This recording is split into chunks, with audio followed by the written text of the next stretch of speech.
Ukraine. White House Press Secretary Jen Psaki.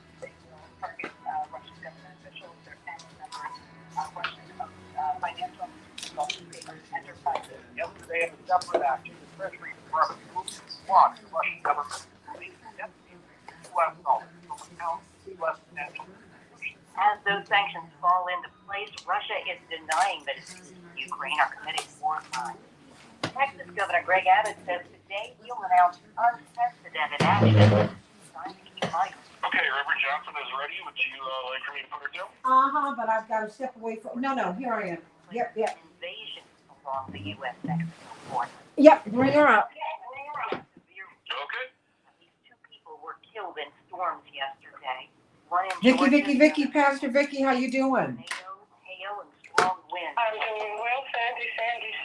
How are you? I am doing fine. Just trying to pull up the last bit of my, Georgia.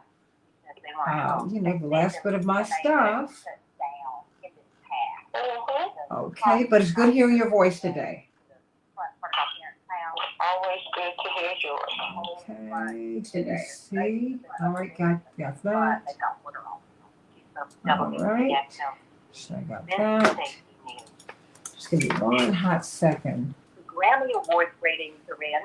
The AP Dr. Will Gabriel says there's good news and bad news. This year's Grammy, there's lots of fun, that feel good vibes, but not a lot of feel it. What you show is not that double digit. Viewers come off just like a 9. The good news is that it is better than last year's pandemic-affected broadcast, which was the best smallest ever audience Grammy. By contrast, though, this year's Oscars posted a 58% increase over last year. Oscar Wells Gabriel. America's casinos are off to their best 2-month start ever. Syndication industry is recovering from the current year COVID pandemic.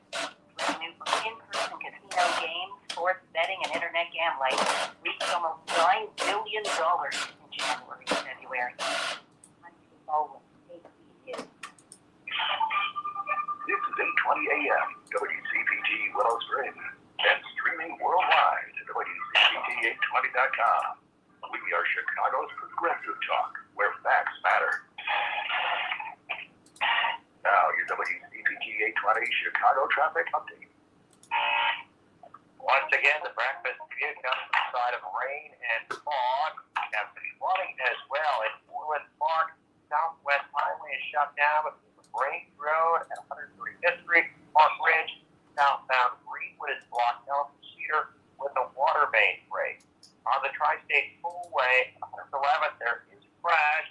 Southbound, the right lane is blocked after a semi struck a bridge there. Now we're looking at slow traffic on I-80 westbound Cherry Hill, west of Richards. Crash blocks the right lane. Your time will air to downtown at 19 minutes. John Power 26 minutes to 390. Outbound, we see delays early parked at 39. Crash in the 2 right lanes. That's traffic. Time, Elmont. Hey, Greg, I'm not sure where Okay, he is what was now, that? but I know where you can find him Saturdays at 11. He'll be right here on WCPT 820 for the Hellbox radio program, Mega Worldwide. My heart racing just making me forget. I could have waited to tell my doctor, but I didn't wait. I was sure Okay, we have 1 minute. Okay. I could have delayed telling my doctor, but I didn't wait. They told their doctors and found out they have atrial fibrillation, a condition which makes it about 5 times more likely to have a stroke. If you have one or more of these symptoms, irregular heart racing, chest pain, shortness of breath, fatigue, or lightheadedness, this is no time to wait. Contact your doctor. Jamie Bob, Progressive. Barrington's backyard, day 11, 4:43 a.m. The tent I set up in Eric. 30 seconds. So that 24/7 protection hasn't worked in it. But a little.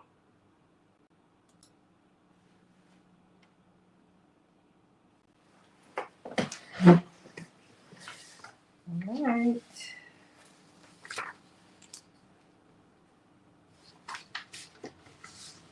10 seconds.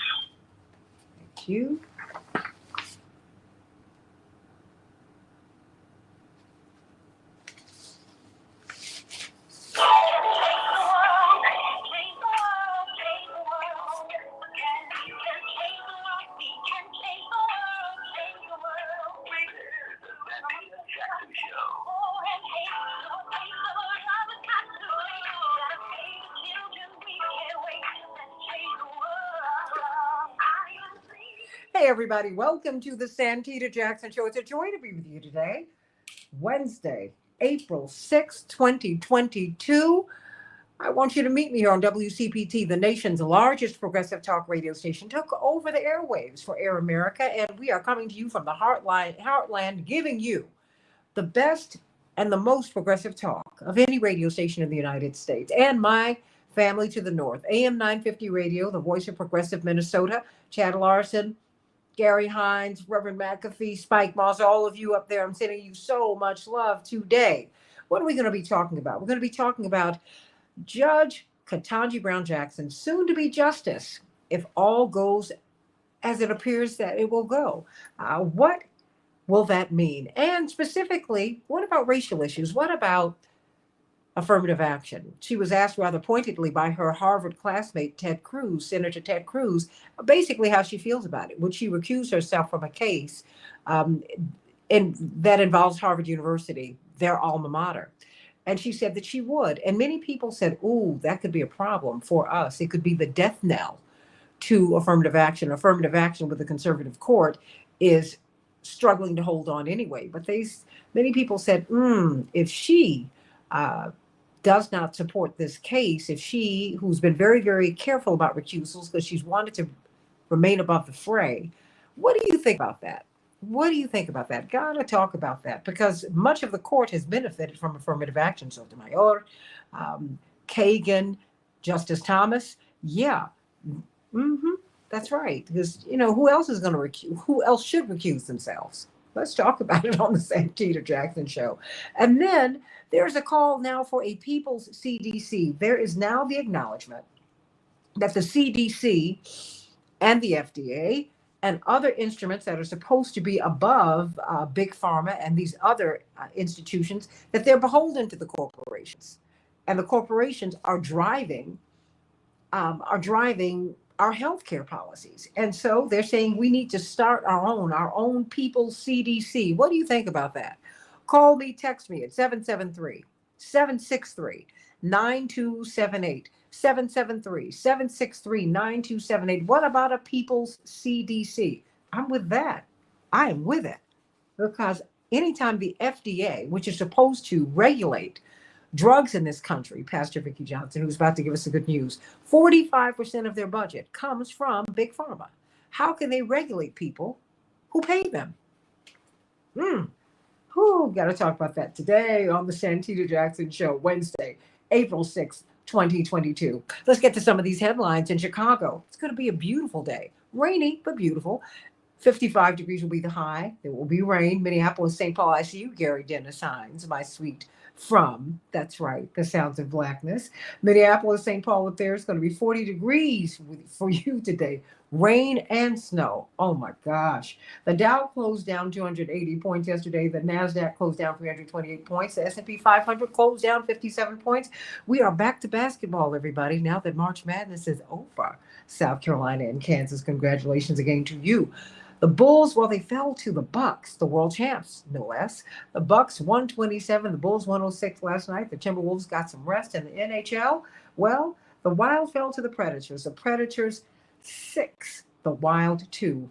In an emotional address to the United Nations Security Council yesterday, Ukrainian President Zelensky accused Russian troops of killing civilians for pleasure and warned more atrocities could occur.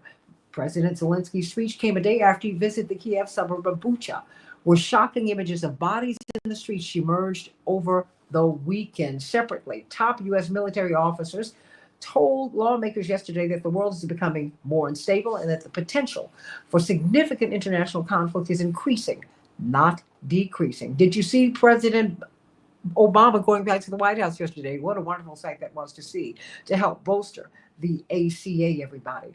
More than 45 million Americans are under an enhanced severe weather threat across the southeast United States this morning, where a powerful storm could deliver a triple threat of wind,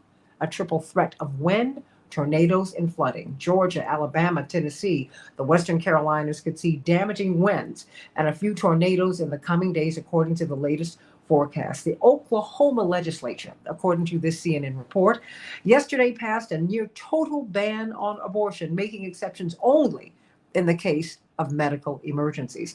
The bill would make performing an abortion or attempting to perform the procedure a felony, punishable by a maximum fine of $100,000 or a maximum of 10 years in a state prison or both. The legislation passed both the state Republican-led House by a 70-14 vote. The Biden administration is planning to extend its pause on federal student loan repayments through August 31st. The repayment freeze, which has been in place since the beginning of the pandemic, was set to expire on May 1st. But due to increased pressure from other Democrats and consumer advocate groups, the president will move the date yet again as inflation and ongoing supply chain issues continue to make everyday items more expensive and, quite frankly, more scarce, everybody. Deutsche Bank is the first major bank to forecast everybody a U.S. recession that will begin late next year. Has it already begun for you? Call me, text me at 773-763-9278. Are you paying more at the grocery store? In some countries, they're seeing spikes of 20 to 50% in terms of the cost of their food, Pastor Vicki Johnson. Not to mention that if you just go into stores across the United States, there are empty shelves. You know, Americans are accustomed to plenty, not want. We're accustomed to finding meat and chicken and fish and bread and on and on and on and on. That's not happening right now. So think about that, everybody. And you know what? If you can load up on some canned goods, as my mother has said, and get some beans and things like that, please do it. Pastor Vicki Johnson, St. Thomas Lutheran Church here in Chicago at 80th and Jeffrey. You have gone from the half hour of power to the hour of power, yes? Yes, 1 hour of power. I love it. I love it. I love it. I love it. Yeah, each Sunday. Each Sunday, how can we, I know you're at 80th and Jeffrey, but how can we get you online? Yes. You can get us on Facebook at St. Thomas Lutheran Church, Chicago at 11:45 each Sunday. And we're in person, so you're welcome to come there. And we're still masked. All right, all right, all right. So what's the good news for us today, Pastor Johnson? Well, good morning, Santita, and good morning to your morning stars and friends. There is good news. As many of you know, I am a swimmer. And at my pool, they usually play music. Good music when we are there to entertain us and to help to keep us motivated. However, while doing my half mile of laps on yesterday, I noticed that as long as my head was above the water, I could hear the music and hum along. But when my head was submerged beneath the water, I could not hear anything. I reflected on all of the swim meets I had attended, yelling to the top of my lungs as little Vicky competed, flying through the water as the final leg of her freestyle relay team. We were screaming and cheering, jumping up and down for them, and they couldn't even hear us. Isn't that something? As long as your head is underwater, you can't hear. As I pondered that, a scripture came to me from Psalms 121:1 that reads, I will lift up mine eyes unto the hills, from whence cometh my help. When your head is down, you miss so much. You miss the glory of the sunrise and sunset. You miss the tremendous trees and majestic mountains. You miss shining stars. You miss red robins perching on limbs. And you can miss your help. Someone somewhere is cheering for you. And if your head is down beneath the water, you can't even hear them. We all need encouragement, that little push to make us go on just a bit further. The cheering may not be as loud and rousing as it was for little Vicky while she was swimming, but in any word of encouragement can well be all that you need to keep on keeping on. So lift your head up. Listen for the cheering of friends and relatives. God can even speak to you through those you don't know. Lift your head up. Hear the cheers even of strangers driving you forward in faith. Lift your head up and look for your help. It is there. If you will do this, and I hope that you will, then to me, that's good news. Keep your head lifted up. Thank you for that. Yeah. Oh, talk about making it plain. Thank you, thank you, thank you. How can we worship with you? For those of us like Carol Soskin, who and Andre, who's on the road trucking so much, Barbara, who lives out in Oak Park, and Gary Hines from the Sounds of Black News is up in Minneapolis, St. Paul. If we're all over the country and we're all over the world here on Santita Jackson and Friends page and on the Santita Jackson Show YouTube channel. How can we worship with you virtually? Well, come on and worship with us this Sunday at 11:45 a.m. on Facebook Live. It is Palm Sunday. We are St. Thomas Lutheran Church, Chicago. And following worship, we're going to take it to the streets and pass out palms to the people that did not come on the inside.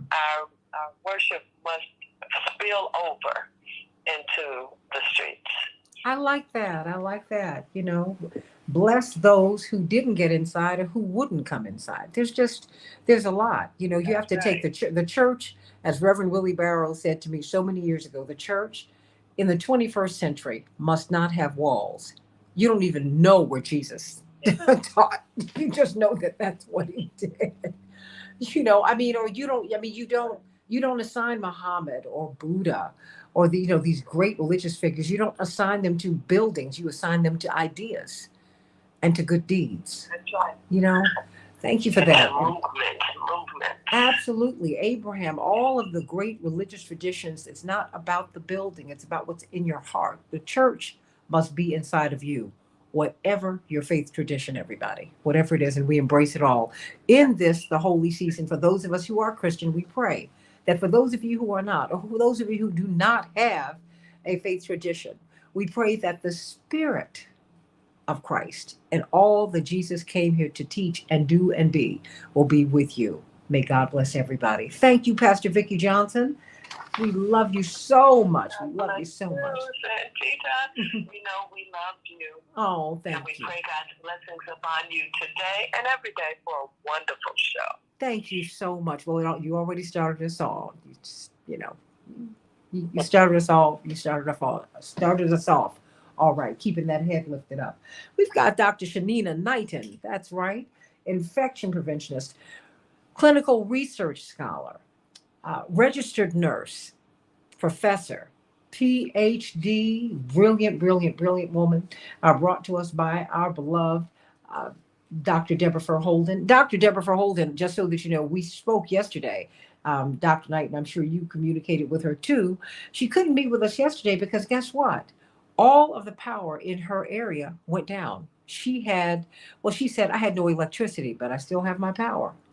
But she had to go into her office to charge her phone. She has no power.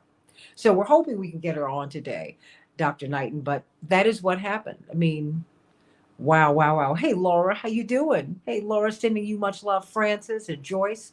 So let's send her much love today as she's preparing to take over this extraordinary position at New York University. Indeed, it is a global position. She is going to be the dean of the School of Global Public Health, and she will have charge of many campuses all around the world. And we are just so excited about all that God has in store for this great servant, because that is really what she is. Everybody, let's talk. Let's talk about this this op-ed piece that she sent to me and to you, Dr. Dr. Knighton. And in fact, it's something that we have been talking about because it goes to medical mistrust. It goes to so much that has been going on. It goes to the billionaires who have been made, uh, they have directly benefited from COVID 19, the vaccine billionaires. Indeed, Pfizer, BioNTech, and Moderna make $1,000 in profit every second. That is what John Nichols' book, Coronavirus Criminals and Pandemic Profiteers, is about. So when we look at that, and when we see that the FDA, Dr. Knighton, the FDA, 45% of their funding comes from corporations, from big pharma. They're responsible for the oversight of more than $2.7 trillion in consumption of food, medical products, and tobacco. FDA regulated products, and this is coming from their website, account for about 20 cents of every dollar spent by U.S. consumers. They regulate 78% of the U.S. food supply. This includes everything we eat except for meat, poultry, and some egg products. They control it all, 78%. 20,000 prescription drug products approved for marketing, 6,700 medical devices, and on and on and on. Does it make you feel comfortable, everybody, that 45% of their budget comes from the companies that they're supposed to regulate? Well, the CDC, according to this gathering of artists and doctors and concerned citizens, Sam Friedman, PhD from the NYU Grossman School of Medicine. We've got Dr. Mindy Fullilove from the New School in New York, Zoe Phil, family medicine physician, and on and on and on. Mary Saba, independent filmmaker. Well, they came together and basically they came up with a manifesto, Dr. Shanina Knighton. And they said that the CDC is beholden to corporations and they have lost our trust. So we need to start our own. We need a people's CDC.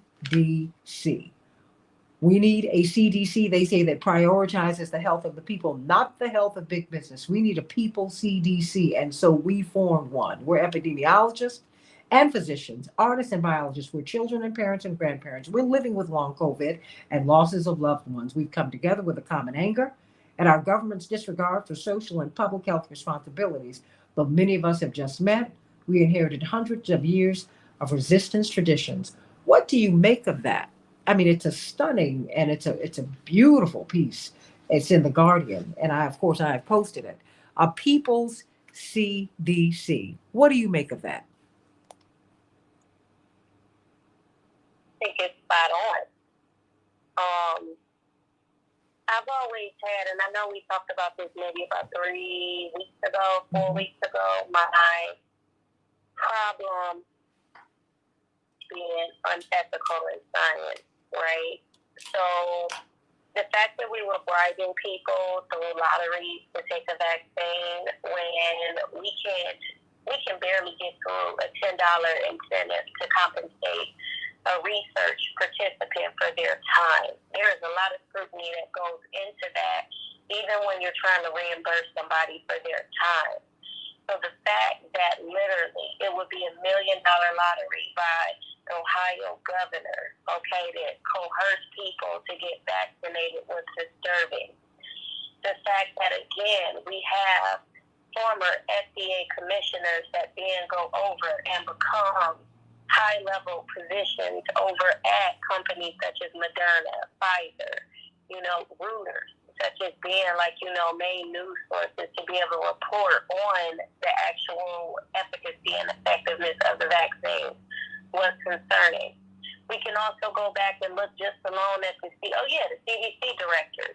This has been a long tradition of where they've done the same thing. Work inside of the CDC as the director and then go over to the FDA or to lead one of the pharmaceutical companies.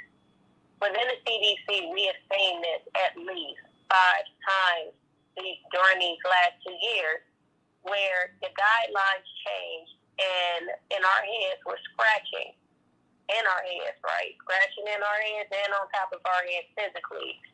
This doesn't make sense. Why are we changing things and there's no science to be able to support it? I had a question from the very beginning, and why is it that team science was not employed during the pandemic and that we had Dr. Fauci, an infectious disease doctor who studied the science, not of infection prevention and not of infection transmission, but around AIDS, which is not the same when we talk about the transmission and prevention of infections. The CDC put guidelines out that tended to ignore people of color, ignore people that have different languages or of different language barriers to make sure from the very beginning that they could be safe and practice safety. These are things that we should have learned at least from H1N1, which had happened 2009 and 2010. If 56 million people were infected with H1N1, that to me was a failed response, which means that just then we needed to go back to the drawing board and say this could have been a worse infection, so how can we prevent this from happening again?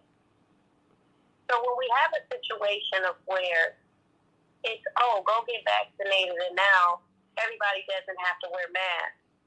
When everybody got vaccinated, they said, there's no need anymore for environmental cleaning. You had epidemiologists, you had nurses, you had infection preventionists, you had biologists that were cringing. They were cringing because it's like, when did we start to treat the vaccines like they are God? We understood that there needed to be tools and measures in place in order to be able to save people. We also noted that while, yes, the CDC reports on population-based data, we were neglected of population-based health prevention tasks, meaning we were not holding campaigns where, hey, only 3 to 6% of people clean their hands, guys. Let's make sure everyone does. The funding did not go towards people having hand hygiene materials. And it was even too, I was telling Santita and Dr. Deb, I had to lean on one of my professional nursing organizations that I am affiliated with, leadership, to communicate to them that giving everybody a N95 mask was dangerous and was not well thought through and was not justifiably the right thing to do when there were other alternatives.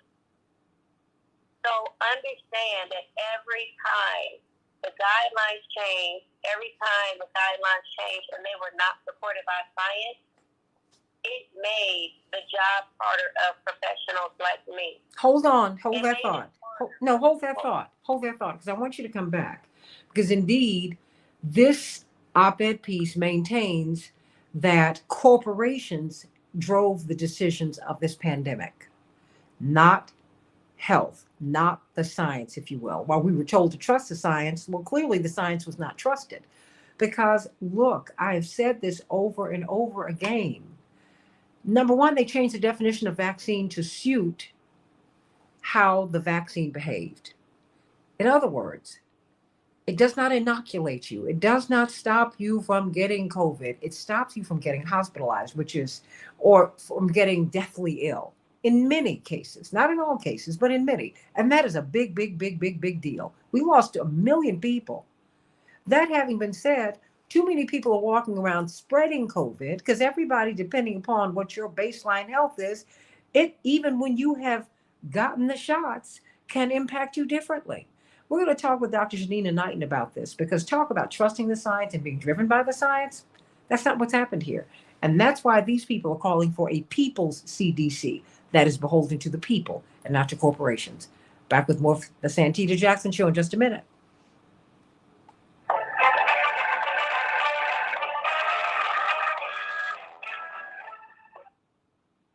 All right, girl. You got it. Ooh. Well, I just wanted to lay it out for you because, when I pulled up, all this data, I'm going to do that, about, because these are things that other people have been talking about, and they were called conspiracy theorists, right? And it's like, y'all are not being fair. The numbers don't lie. 45% of the FDA's budget comes from corporations. That's not ethical. How can you oversee and regulate people who pay you? You know what? I'll give it to you this way, Shanita. My mother said, I believe in democracy. My mother is good for getting us good and told. And we were all in college or just out of college, and you kind of feeling yourself because we got something to say. And to be honest with you, our parents always had family meetings, and we would, if we had a grievance or something concerned us, we would, my brothers, my sister and I would get together, even though she was very, very young, and we would call a family meeting or ask mom and dad to call one, and that would be that. And that's what we would do. Now, my mother said, she said, okay, that's great. This is wonderful. Because we were, we had a list of demands, grievances. This is, I remember this. And she said, my mother and father, our mother and father heard us out. And they were real quiet. I said, this is a problem. Because they're taking all of this in. And as soon as we list out our grievances, mom and dad are going to come back at us and kick us in the behind. And guess what? They did. My father, number one, went through everything that each of us said, boom, point by point, and just knocked us down. We were like, oh, wow. Oh, and Jonathan said, that's not fair. You do this for a living. You're not supposed to use these debate skills on us.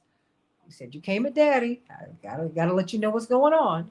And my mother said, you know what?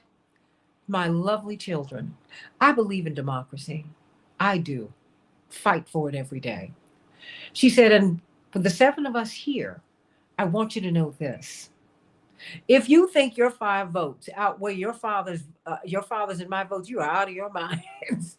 She said, as long as we have to cover your behinds, and that is what we do, be very clear. Our 2 votes have greater weight.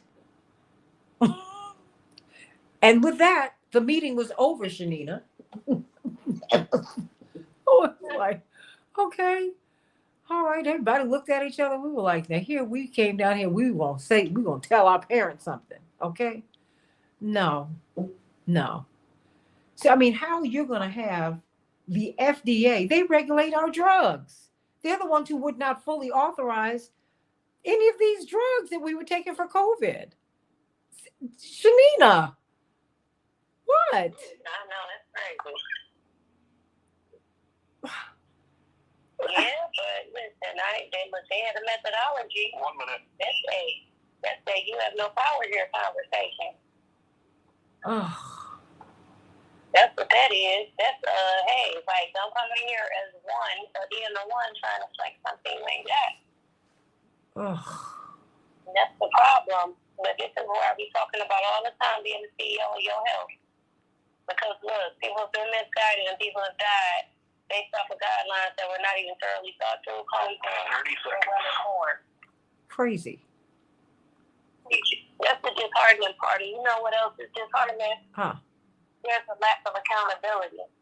So for the lack of these guidelines, for the people that have been trusted and misled people, there is no accountability. 10 seconds.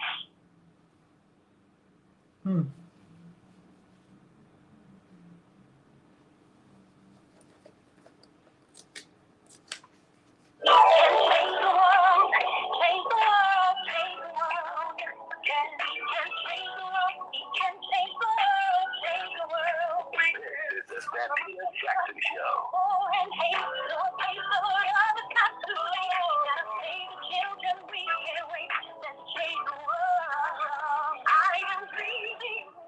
Hey, everybody, call us at 773-763-9278. Is it now time for a People's CDC, a gathering of epidemiologists and physicians and artists and on and on and on, have written a wonderful piece in The Guardian that says the CDC is beholden to corporations and they've lost our trust.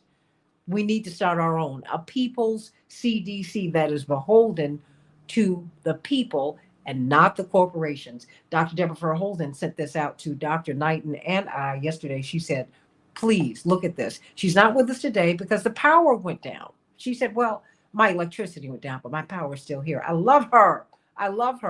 But just pray for her today because she has no power. But she is. It's unbelievable in the United States of America. We expect these things to be put back up just like that. She has no power, you guys. None. So just pray for her today, everybody. So we're talking about this People CDC. We're talking about the fact that the fact that we do not that the CDC is run by corporations. The fact that the FDA gets 45% of its funding from big pharma and corporations. How can they regulate your medicine if the people who make the medicine are paying their bills? Do you talk to me? 773-763-9278. Does that not concern you? Should that concern us, Dr. Shanita Knighton, research scholar, Case Western Reserve University, infection preventionist, one of the few in the world, registered nurse, professor. I mean, should we be concerned that corporations have such a hold on these institutions that are supposed to be regulated, that are supposed to regulate them? So I do want to say, like with the FDA one, I just think we need better guidelines in place. So I want to be specific about how that process goes, okay? Mm-hmm. So let's say you are a company that is trialing out a new chemical in a food, whether you got a new medical device. What you're paying for as a company is you have to pay registration fees, you have to pay regulatory fees in order to be registered, okay, with the Food and Drug Administration, which also means that you got to provide studies, people got to comb through that stuff. So it's essentially a whole process that someone would have to go through, which justifies the payment of, let's say millions and billions of dollars that you have to go over to the FDA. So that right there, I understand as a part of the process. When it comes down to the CDC, there is the CDC, which of course is funded by taxpayer dollars, and then there's the CDC Foundation, which is paid by, let's say, in companies and industry that have a vested stake in what it is going on at the CDC. The problem is not that these processes are happening. The issue is that there tends to be a lack of distinction and a lack of transparency in regards to the role that these companies play. It's almost like literally, where are the guidelines to ensure that people are not stepping over their boundaries? I had issues years ago that when not the vaccine, but like let's say, I had years ago when, like, let's say the HPV vaccine or HPV was brought up as a big issue, okay? It was brought up as a big issue by that current CDC director. And that CDC director, long story short, shortly after the vaccine was created, left the CDC to then go be the president over vaccines at Merck, okay? My thing is this, at that point when you switch over, you have the know-all of the actual vaccine, you have the know-all of the infrastructure at the CDC, you have the relationships at the CDC. It's the same thing with going from the FDA over to a Moderna or to a Pfizer or to another drug company. You not only just have this responsibility to be ethical, you also have the relationship, you have the know-how of the actual process. And can you legitimately say that it's a fair due process when you know where the loopholes are, you know where the issues are of the institution, and you have the relationship to kind of be the bypasser, right, of a lot of these things that are happening. And so when you have scientists that say, okay, have we ignored the studies that just focus on immunity? Have we ignored studies that even question whether or not these vaccines work as well as we say they do? It's almost been like you have been gaslit. It's in a form of groupthink. So if someone speaks up and speaks out and says, my ears are ringing. If someone speaks out and says, I think that the vaccine took my hearing loss, which actually did happen to a scientist that was very vocal about it. When you have these things, which even if they aren't common and the vaccines are doing more than good, you have to realize that people still have a voice. And when their voice is ignored, when their voice is silent, and they know that it is being silenced because the drug company's voices may be louder or may be more acknowledged, then that then becomes a problem, and it actually discourages people from wanting to, let's say, do things that can keep them safe, which may be vaccinated, which may be mask wearing, because we see these things become very political. Everybody call me at 773-763-9278, 773-763-9278, and share the show. Everybody who's online with us right now on the Santita Jackson and Friends page or the Santita Jackson Show YouTube channel, please share the show. Just with one person, at least one person, Dave Dowling. Share the show. Share the show. Should the people fund the CDC? Should the people fund the FDA? Or should corporations? I mean, how do you keep corporations in line when they are funding you? What do you make of the fact that Pfizer and BioNTech and Moderna are making $1,000 profit every second while the world's poorest countries don't have access to the vaccine? What about all of the billionaires who were made by the vaccine? The vaccine that is no longer going to, I mean, they're trying to take this funding away, which means you're going to have to pay for it. I mean, just think about that. Think about those things, but think about these corporations who oversee. Can you imagine? Let's say, an aspirin company. They are a big funder of the FDA. Do you really think the FDA is going to go against them if they find something wrong with the aspirin? I mean, think about that. Is that what we're dealing with? Call me, text me at 773-763-9278. What did you say, Hannah from South Carolina? Check and check. But Dr. Knighton, really, it makes me very uneasy. And when you look at the medical mistrust that we have, that we've been battling for years, quite frankly, but it was something that became very, very prominent during the pandemic. But there's been a lot of medical mistrust out here. It's been growing for many, many years. But you saw it very, very prominently in this pandemic when really more than half of Americans really did not want to take these shots. And then when they took them, it was with reluctance. It was so they could keep their jobs. So there's still mistrust there. There's still mistrust there. And then you find that that all of that these people, they basically have the FDA and the CDC in their back pockets. I mean, how is there anything that the CDC can do to rebuild trust between themselves and Americans? I think so. I think for one, it's starting with an actual vetting process for what I would deem to be a community advisory board. It's not necessarily filled with all, let's say, highly educated people, but even individuals that are community members that may have gone other routes. Whether that is your small business as an entrepreneur, whether that is, someone that is, let's say, in high school that has to go through the process of vaccines, people that are in lower income neighborhoods. When I say like a true people's forum, then being able to be brought in and then being able to actually help raise their concerns and tell them the type of processes that they would like to see in place. Some people may say, well, they really don't know.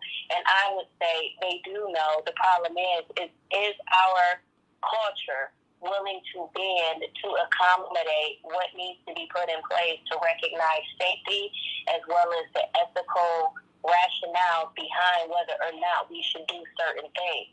In this particular case, you bring up the fact, okay, well, yeah, corporations and big pharma and all of these other people pay taxes to these entities, but guess what? My dollars go there unwillingly too. My dollars also go to wars unwillingly. My dollars go a lot of places unwillingly and comes out of my check. And before, I don't have any say-so, really. And I understand, I get it. There is a such thing as voting, but there's a lot that I don't get to vote on either. Mm-hmm. And it's the stuff that I don't get to vote on that tends to have the most impact on me, and I don't understand why that is all the time. And so when you look at situations like these where it is taxpayer dollars that, is going to fund things for free over here, and again, I understand our brown brothers and sisters in other countries that don't have access. But I still find it disheartening that we sending money other places and we won't even take care of our own. I'm not even talking about this from the standpoint of what people would deem as reparations. I'm talking about just making sure people got food, shelter, water, and security. Mm-hmm. So I do have an issue with how things are structured. I have an issue with the fact that things are ignored. And I have an issue with the fact that, yes, we still have, let's say, 100-year-old congressmen that don't even understand technology, don't even understand, let's say, the science of infection prevention. And when I say that, I'm not even being funny. The fact that all of these healthcare decisions are being made and literally there's only one position that was in Congress. That is the problem for me. Not a nurse, not an infectious disease doctor, not anyone that has the medical expertise to be able to yield us and will us through this situation. So when I look at the flaws of the system, it's beyond the CDC. So I can do finger pointing, I can talk about like, oh yeah, this person should have did this or this entity should have did that. Our system of we the people is flawed. In that, no, I don't think a 100-year-old person should still be making a decision for me as a millennial. I don't. Mm-hmm. And I don't think that literally the decision should be made without us actually doing annual assessments or more frequent assessments of people's competency to be able to understand the problems at our hand, as well as being able to understand how do we make sure that there is no conflicts of interest. I got to fill out a conflict of interest form every year. And that conflict of interest form ensures that I don't have any stocks in any companies that I'm doing research in. It makes sure my husband doesn't have any stocks that I'm doing research in. It makes sure that I'm not doing any consultation or anything for a company that has a vested interest in. I got to do disclosures about any foreign transactions that I'm doing. I got a lot of stuff that I got to go through as just a little small scientist, okay? And I'm saying small from the standpoint of when you look at a massive giant like the CDC, when you look at the massive undertakings of pharmaceutical companies, of the FDA, you say to yourself, has it become so massive that literally so many things are slipping through the cracks?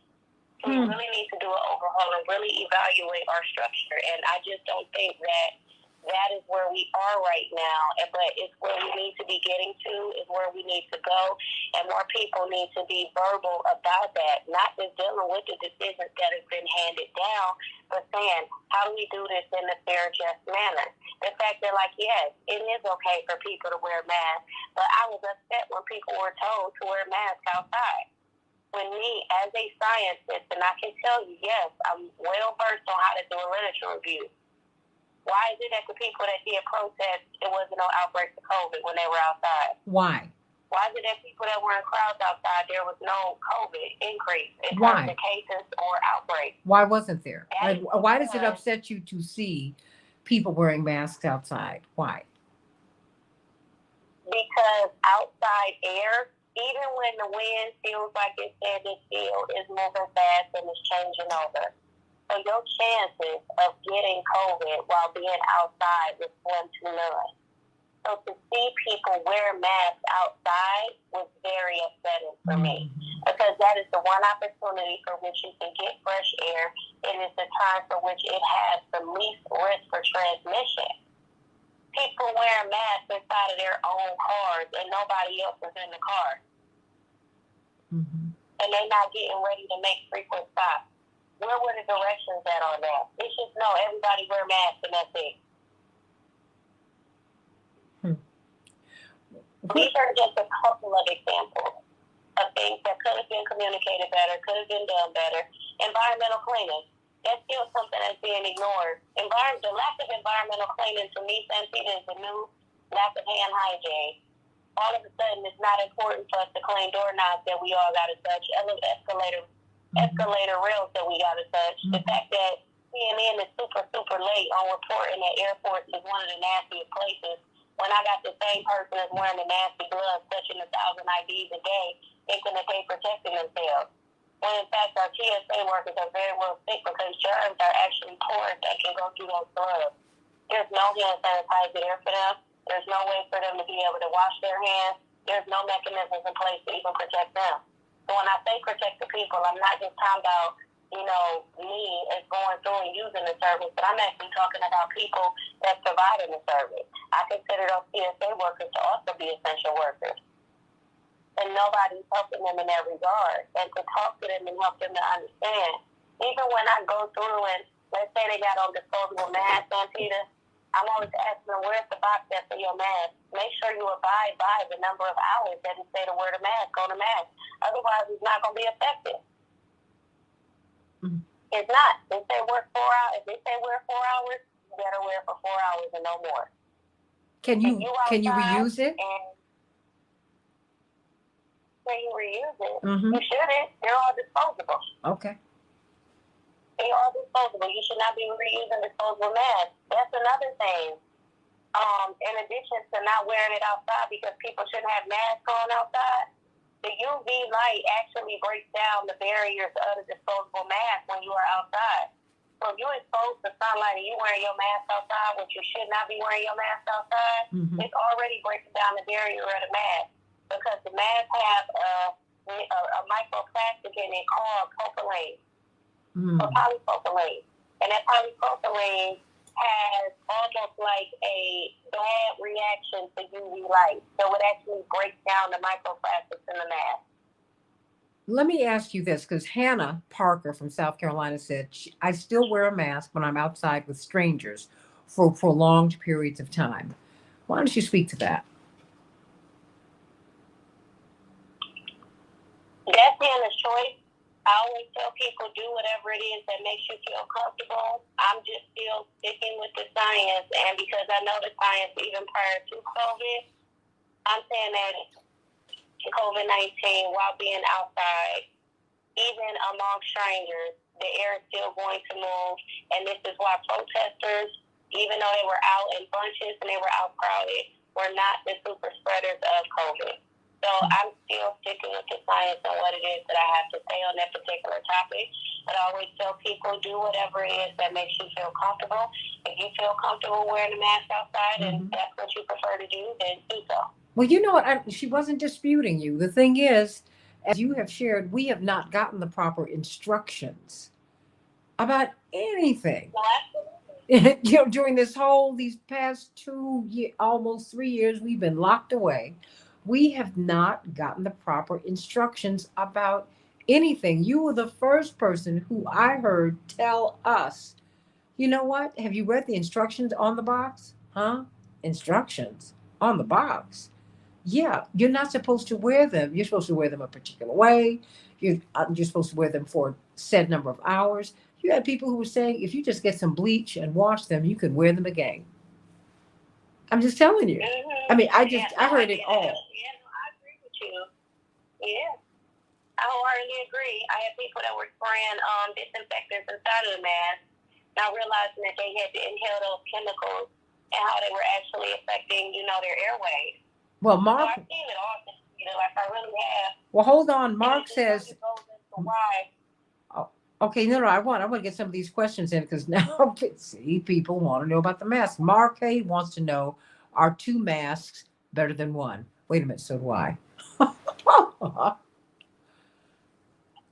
yes, a study came out it was actually published in the Association for Professionals in Infection Control and Epidemiology back in December of 2021 that actually looked at the effectiveness of masks.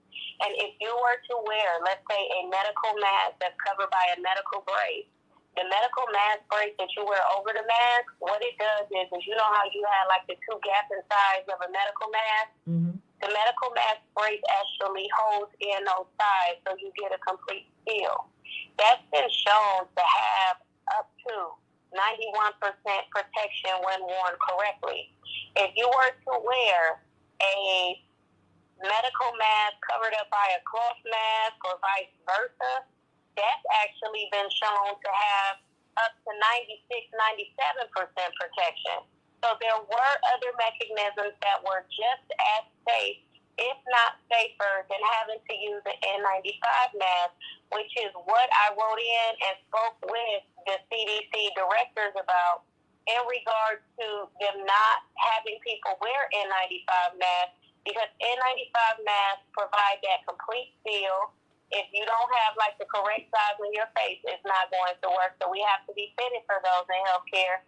And my other concern is that we have so many people with unknown cardiac and lung issues, so heart and lung issues.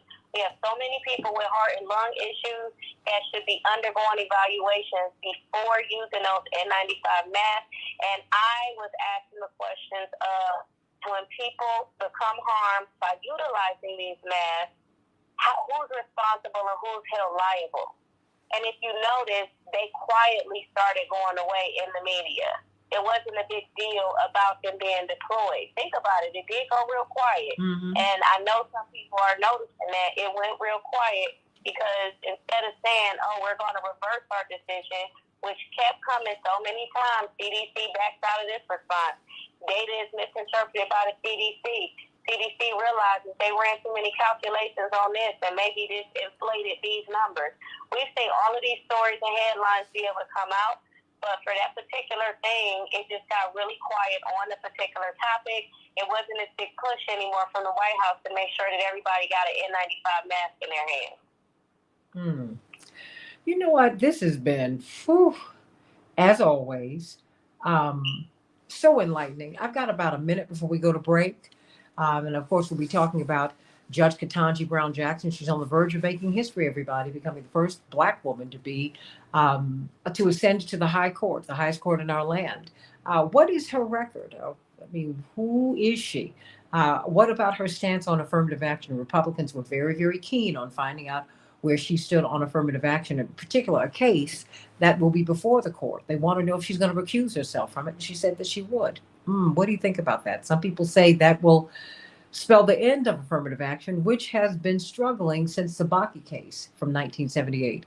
Let's talk about that. But this last minute belongs to you. Really, we're just under a minute. Dr. Deb, we're thinking about Dr. Deb today, who has power but no electricity. This minute is yours. My reminder to people is really to be the CEO of their own health. Do the things that have been working for you.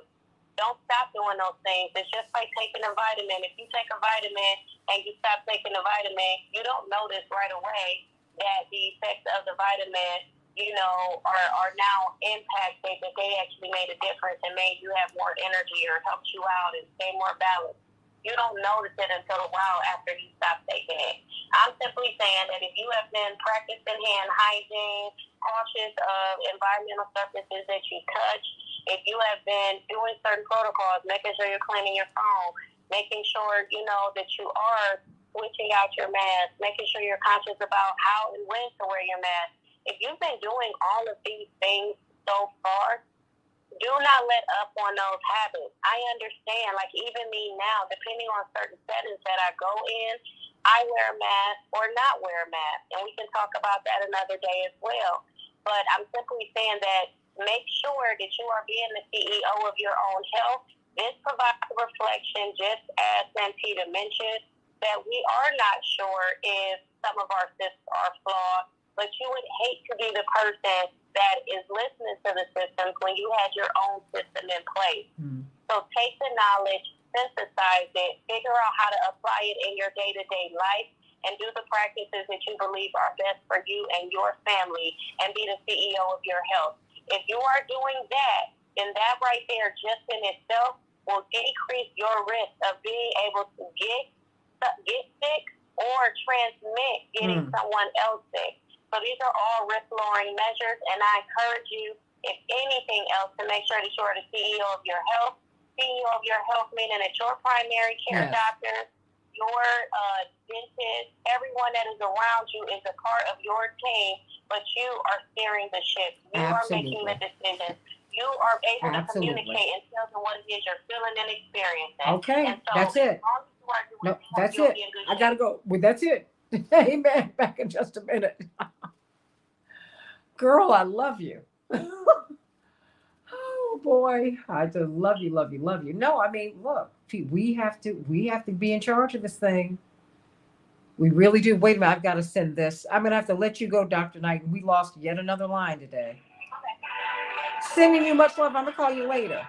Oh, Dr. Verholden tried to call in. What? Okay. Matt, she tried to call in. Oh man. I didn't see it. But people try to call in and that happen. I don't know what's going on because people do try to call in and they say that they can't get through. I mean, that's happened like more than once. I've gotten that message from people. Yeah. So I'm sending you Attorney Fancher. So Attorney Banjo, we'll have to wait for her for the next segment, okay? And So Attorney Sanaf, Attorney Hoffler, Attorney Jones, and Attorney Fancher? That's it. Uh-huh. Okay, and I'm about to send you I just sent you Attorney Fancher's number. Okay? Okay, thank you. Thank you. Okay. Okay. Let me get this up. Hey everybody. We couldn't get these up today. Let's go. All right. Okay.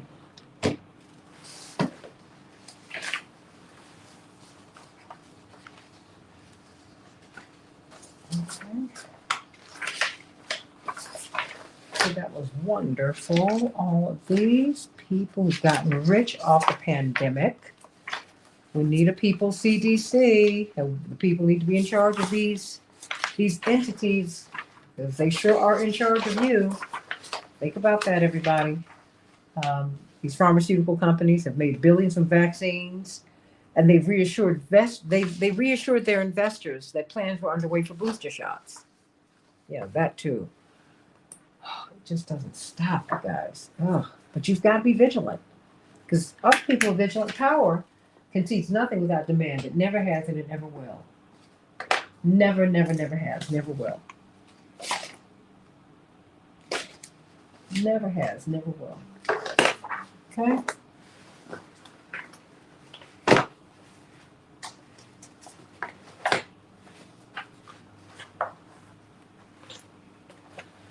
Okay, everybody. Laura Bell, did you send me a message? Where did you send it? Let me go here. Okay.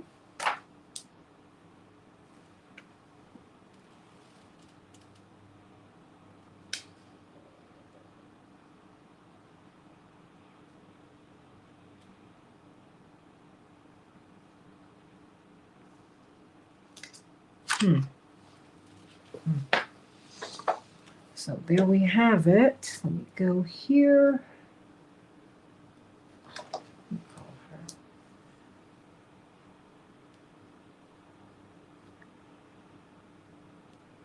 Okay. Hey, Abraham, how you doing, my sweet?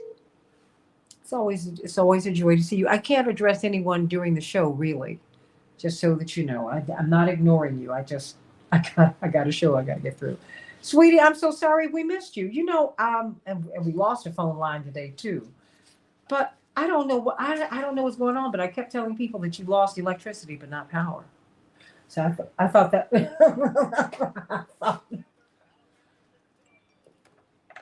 No, you're gonna come and give an inspirational moment on that. I'm not kidding. Oh, it is? Girl, that is so crazy. That's crazy. I'm sorry. That's nuts. It lets you know our infrastructure. Okay. Everybody keeps.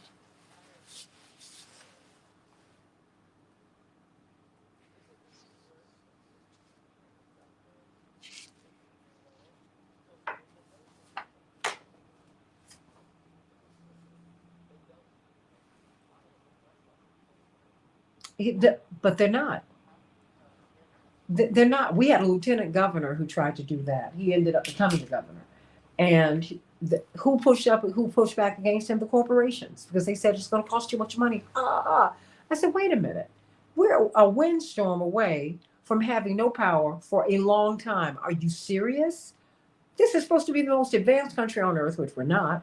And you go and see all these power lines up in there. I'm like, that is so 19th century. Like, what are you doing? Well, you know what? Again, I got to run to this. I'll call you back, honey. Okay, bye-bye. Okay, everybody. Hey. Who do I have here? Oh, but that was Dr. Deborah Holden, everybody. She is. Hi, is that CK?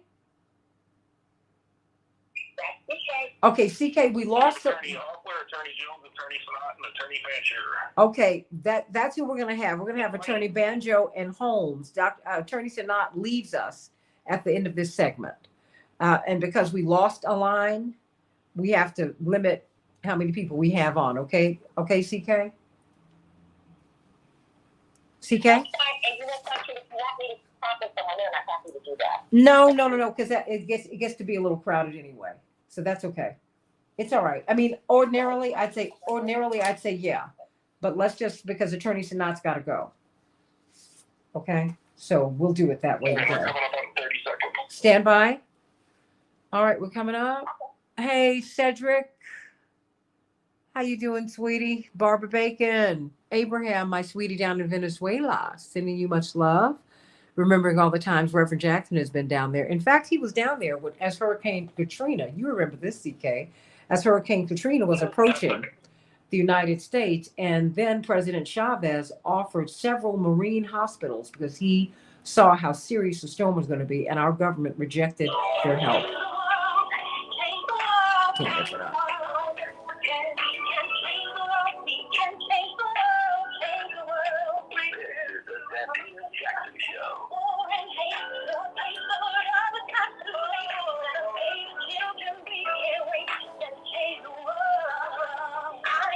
Hey everybody, welcome to the Santita Jackson Show on WCPT 820, the nation's largest progressive talk radio station, AM 950 Radio, the voice of progressive Minnesota. We're coming to you from Facebook on the Santita Jackson and Friends page. Everybody, please like and share the show. We're on YouTube, the Santita Jackson Show, the Santita Jackson Show. Please like and subscribe. Everybody who's watching today, please like and share the show, just like Eric does down in LA. Sending you much love, my sweet. And everybody, Barbara, Renee Wright, hey, good morning, my dear friend. Barbara Bacon out there in Oak Park, Cedric, and sending everyone love all the way up to Andre at the beginning. Hey, everybody, I'm Santita Jackson. I want to hear from you about Ketanji Brown Jackson. Judge Ketanji Brown Jackson. She is on the verge of ascending to the Supreme Court. What will that mean? What will that mean? And what about the questions? I think we were so focused, and we should have been, on how she was being treated. Some of the substance of the questions we missed. Her Harvard classmate, Ted Cruz, Senator Ted Cruz, asked her pointedly about affirmative action. Affirmative action. Would she recuse herself from a case involving their alma mater? And so she said that she would. That kind of fell under the radar. And then so there was an op-ed piece that said, this could be the death knell to affirmative action. Now, we can't put all of affirmative action on Ketanji Brown Jackson, but she's going to be on the high court. Some of that is going to be in her purview. And when you compare her to Thurgood Marshall, who was an ardent proponent of affirmative action, it helps us to see just where we are and where we need to go. So I want you to call me at 773-763-9278, 773-763 WCPT. Want to hear your thoughts today? Let's get to some of these headlines so that we can get to the rest of the show on Legal Q&A with CK. You know what time it is on the Santita Jackson Show. It's Wednesday. So we got to get to it with Attorney CK Hoffler. Had to grab her off of MSNBC and ABC and the BNC to get her on the show today. It's Wednesday, April 6, 2022 in Chicago. We're going to have a high of 55 degrees. It is already raining, everybody. Minneapolis, St. Paul, rain and snow, 40 degrees. Gary Hines, God bless you. It's chilly up there today. The Dow went down 280 points yesterday. The NASDAQ closed 328 points lower, and the S&P 500 closed down 57 points. Well, the NBA, they're back. But the Bulls are not. The world champion Bucks, or at least champion in the United States, 127. The Bulls 106. And in the NHL, well, Minneapolis didn't fare too much better.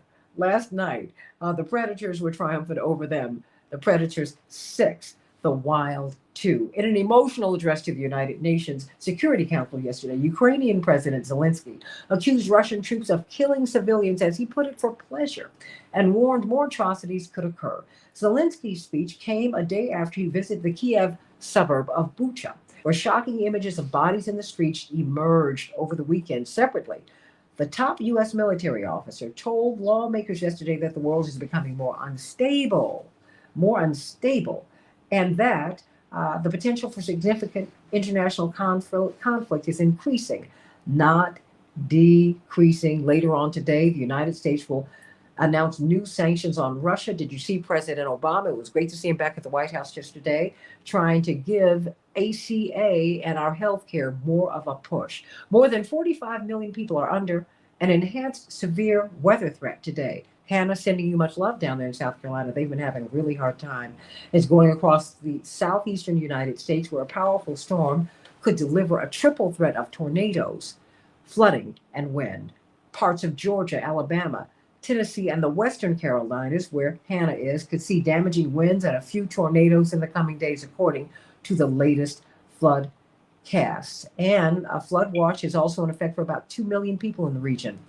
The Oklahoma legislature yesterday, according to the CNN report, passed a near total ban on abortion, making exceptions only in the cases of medical emergencies. The bill could make performing an abortion or attempting to perform the procedure a felony, punishable by a maximum fine of $100,000 or 10 years in state prison, or both, everybody. The Biden administration is planning to extend its pause on federal student loan repayments through August 31st. The repayment freeze, which has been in place since the beginning of the pandemic, was due to expire on May 1st. But due to increased pressure from other Democrats and consumer advocate groups, and you, everybody who's in the listening audience, President Biden moved the date again, as inflation and ongoing supply chain issues continue to make everyday items much more expensive. If you want to purchase a new home, if you do not have good credit, you say, I can't get a home. I don't have any credit. I don't have good credit. I've got high credit card debt.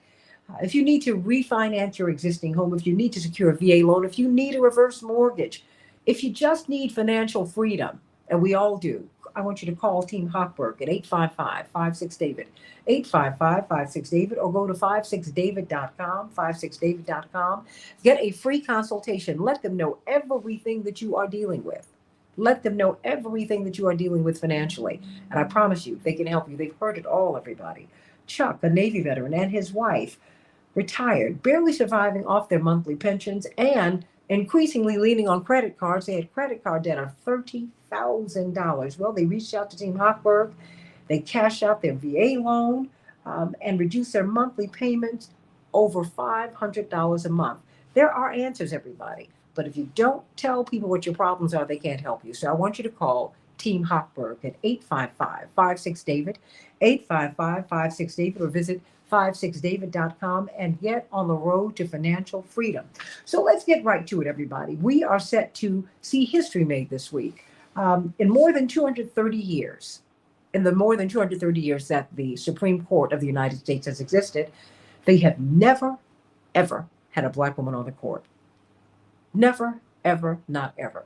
Well, it looks like that cycle is about to be broken. Ketanji Brown Jackson, brilliant jurist, and really she has been above board. She has sought with all of her might to stay above reproach, to be ethically sound. And indeed, many of her peers have said she has recused herself from cases where she really didn't need to, but she wanted to, because she wanted to really do what we're not seeing some of these justices do, that is to say, stay above the fray.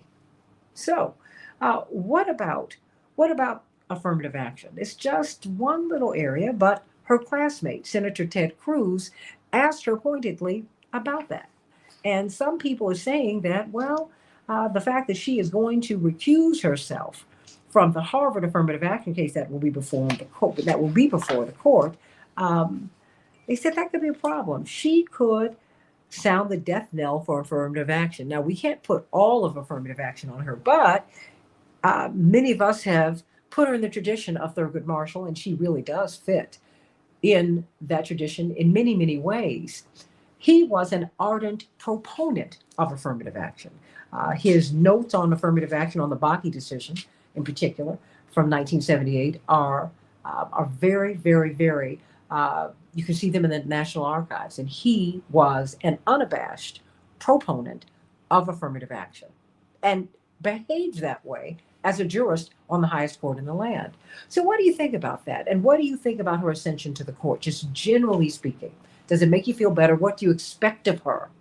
What do you expect of her? What should we expect of her? What should we expect of her? Does she carry a particular responsibility? I'm not going to call it a burden, but responsibility as an African American. Legal Q&A with CK. Take it away. Good morning, Santita, and good morning to everyone. We have just a great panel today. And Santita, this is a really interesting question to discuss. It involves ethics, it involves the appearance of impropriety, it involves integrity, it involves judicial temperament, and it involves really doing what's right. So here we have Judge Santita Brown Jackson, who by all accounts is going to be confirmed. And to that I say hallelujah, thank you so much to God that I've lived to see this day. Because not only is she a black woman being qualified, she's going to qualify and is going to be on the Supreme Court. She's going to be confirmed. She is an incredibly well qualified jurist, and I would say one of the most qualified to serve at this time in history. So it's not just that she's a black woman. It's that she has all of the other things that, quite frankly, some others who currently sit on the Supreme Court now more don't have in terms of experience, background, and all the strength of the table for judicial temperament, and a long laundry list of things that I've explored previously. So on the question of the Harvard case, there's more than one case involving affirmative action that's going to be addressed by the U.S. Supreme Court. So because she effectively sits, she's got a 6-year term, and she sat on what is the equivalent of the Board of Governors of Harvard, she felt, not because of affirmative action, but she felt based on that it would be a conflict for her to sit in judgment of that case. That's an issue where there is no, if you will, mandate that U.S. Supreme Court justices recuse themselves of certain cases. And you've got the federal rules of what judges are supposed to be, but there's no procedure to really enforce that. It's based on their own integrity, their own consciousness, their own concern about the appearance of impropriety, their own feeling of a conflict of interest. And it's based on that she said that she felt she would recuse herself. She wasn't like 100% firm, I'm definitely going to, but she felt she would recuse herself as it relates to that Harvard case. Now, let's talk about, that does not mean, I slightly disagree with you, or people who say, well, that means that she's not an advocate of affirmative action. There could be nothing further from the truth. That does not mean that at all. And that's quite to the contrary. You impugn the integrity of an opinion, of a process, and you have a lesser chance of being able to impact, in my impression, with impunity when you don't take into consideration and look at issues of ethical conflicts and the like. So that one case, from recusal on that one case, I'll be an important case on affirmative action. Not the only case, I mean, I want to make that clear. Certainly we'd like her, and we don't know what she'll do that she gets up there, but certainly we'd like her to weigh in on that case and not recuse herself on that case officially. But that in no way, shape, or form should be interpreted or should change what has been a well-established history that she has and her opinions and thoughts as it relates to affirmative action. So that's number one. So it's not a slight on her experience, her mindset, her integrity, or anything. Quite to the contrary. So that's the first point I want to make. The second point, let's assume she were not to recuse herself, and she could ethically live with and she finds there's some way that she could do that, which I don't know, because I don't know enough about that and all the circumstances of her service. If that were the case, we're still looking at a 6-3 split on the Supreme Court on that issue. But of course, one of the things that we expected her, and I know that we will feel her, is reaching across the aisle, and because she knows the process and the working of the U.S. Supreme Court, certainly she might be able to have an impact. So my view on this, Becky, and I'd love to hear from the panelists, is it's a gray area. But if she does accuse herself, let's not beat her up because of that, because ethically that's what she should do. And I understand what she did because she served on the board, not because of her views on affirmative action, but because of her service. That's what she should do. So I wanted to be very, very, very clear about that. So we don't impugn someone's integrity because they are operating with integrity. Sure. They're showing the right judicial temperament as she demonstrated at her hearing. I want to make that clear. But it's not just my opinion, that's just on one person. I'd like to hear from Dale Jones, because he's got this phenomenal panel, Santita, the chair of Transformative Justice Coalition. And see what he thinks. He's been with Pete, practicing attorney, defense attorney, civil rights attorney, extraordinary advocate, someone like me and like many on this panel who are very vocal about our support of Justice Santita Brown Jackson, but of course we want everything to be done the right way. So, Dale Jones, what do you think? Thank you, CK, and good morning, Santita. It presents a really interesting question. And, the one thing that Judge Santita Brown Jackson does is that she presents as the voice of reason. She is the voice of reason, and it's much needed right now for the Supreme Court. And she brings such a well-balanced opinions that are based upon law and evidence and not political grandstanding, which is really what the Supreme Court needs.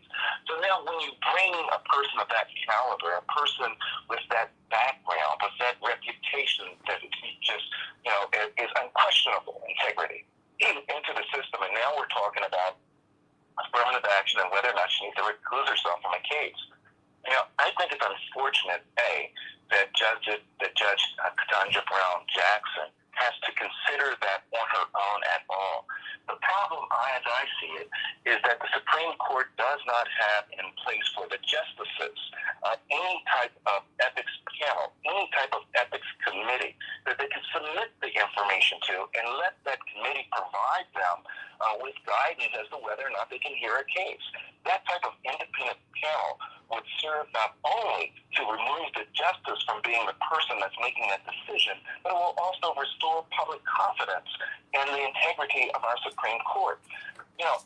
I full-heartedly believe that I would love to have Judge Santita Brown Jackson in that room deliberating, hearing the case, dealing with affirmative action, because she would just would bring such a broad swath of experiences into that discussion that will not be there or may not be there absent her, the African American woman, sitting there having this discussion. So I think that with regards to whether or not she should do it, I think that that's a decision that she's going to have to make on her own. She's already indicated that she's not going to do it because she's serving the last 2 months on the Board of Overseers at Harvard University, so she feels as though there's a conflict. But this is really the call, I believe, for Justice Roberts. This is the moment for Justice Roberts to stand up and put in place that ethics committee so that Supreme Court justices don't have to make the decision on their own and be in a position of whether it's a Clarence Thomas that's making, just in my estimation with regards to his wife Jenny Thomas, horrible decisions. But if we have in place the ethics committee for the Supreme Court justices, that would remove them. That would be one step removed, and certainly would provide greater assurance with regards to the integrity of the court and the independence of the decisions that are being made. So that's how I see it. Could she do it? She absolutely could do it. Her past is showing that she's willing to step aside and recuse herself, even when there's no apparent conflict, but the potential of a conflict, shows the integrity of the Justice Brown Jackson as she begins and prepares to take the bench, in my opinion. And I think that at this point, the calling is there for the Supreme Court Justice Ethics Committee to be put in place that independent panel. CK, we've got about 2.5 minutes left, and I know Attorney Anastasia Sanat is going to be leaving us. Attorney Santita, I wish we'd had more time today, but I only have 2 hours here. What your thoughts? Thank you. Good morning, everybody. Good morning, panel. I want to go ahead and say that her recusal definitely won't impact the vote in my perspective. I think a lot of people have touched on this, that the court has already been packed with a conservative perspective. I believe that she will do what she says she's going to do. I mean, her record has already shown that she's accused herself on real minor things in the past. But I do think that the 6-3 decision will likely occur, as C.K. Hoffler said. So I think what we're talking about really is,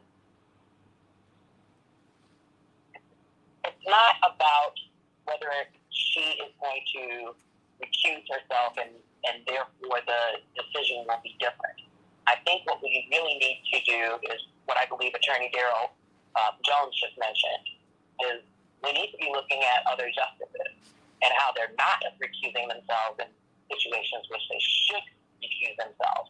For example, he brought up Justice Clarence Thomas and how his wife has been seriously involved in the January 6th insurrection and the text messages to the former Chief of Staff, Liz Meadows, and her words and her actions. He should have recused himself from a lot of those things, and he chose not to. And that is correct. We don't have a system right now in which someone else makes those decisions. It's really up to them.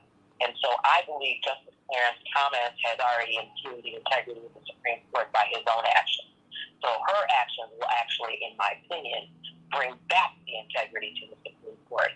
Now, she's not the only person who graduated from Harvard, and she's also not the only person who worked for Harvard. I mean, you have Justice Elena Kagan, who used to be the dean of Harvard. Of the law We don't know school. how many different. Yeah, I'm like, whoa. Yeah, we don't know how many justices are going to recuse themselves. No. I mean, Harvard is. No, or I believe should. it's like 3 or 4 justices that are graduated.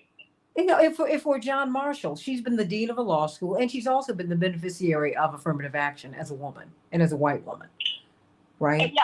So Absolutely. So I mean, several people on the court have been, including Amy Coney Barrett.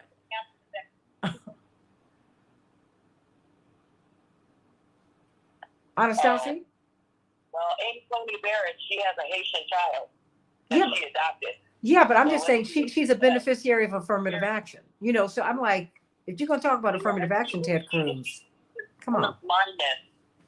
She doesn't believe that her daughter, right, that she's adopted, is going to be judged by her race and her cultural identity, and being working in the United States system of education. So I'm really interested to see what Amy Coney does. Well, now, you know, President Obama did say that his children might not need affirmative action. You do remember he said that, just because of the advantages they have of having these parents who are these global figures, and you know, they're very comfortable financially, and on and on and on. A lot of people approach affirmative action from a lot of different spaces, but I think that you were right to point out the fact that she has recused herself from cases, Judge Ketanji Brown Jackson, when she's not had to. That having been said, it's a very interesting intersection of politics, race, and the court, and ethics. There are a lot of things that are at play here. And so, I mean, this is an ongoing conversation that we need to have. And I wish you could stay with us, Attorney Sanat, but I know you got to run because you got that other job. How about that? So stay right there. Right.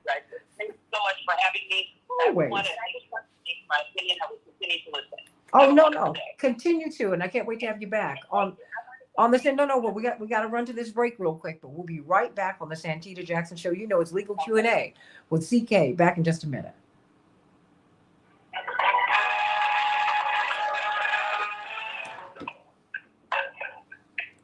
Okay, CK, are you on a speaker? No, hold on one second. We're trying to correct the sound. Are you on a speaker? Okay. I have earbuds on. Okay, I think. I'm doing the music that I do. If you can remove the earbuds so we can, because I want to see if it's better. It sounds like you're in a tunnel. Better? Let me hear. Is it better? Just keep talking. Is that better? It's a little better. All right. I'm Can you use your phone? Use your phone as a microphone. Put us on speaker, and use it as a microphone. That's what I have now. Okay, Matt, how does it sound? No, hold on, Matt. How does it sound? What sounds better to you? Sorry, I was on the phone there. Oh, I'm sorry. Oh, I'm sorry. No worries. No worries. It's my fault. No. I was just pulling up Attorney Banjo, actually. Okay. And did we get Attorney Fancher in there? He's still there? Okay. I'm still here. Okay. Stay right there. Attorney Fancher, you're there? I'm here. Okay. Good morning. CK, if you could go to him, and then we'll bring on Attorney Banjo and Attorney Holmes. I'm just trying to get the clearest sound. Huh? Excuse me? Yeah, no, keep talking. I'm trying to get your sound right.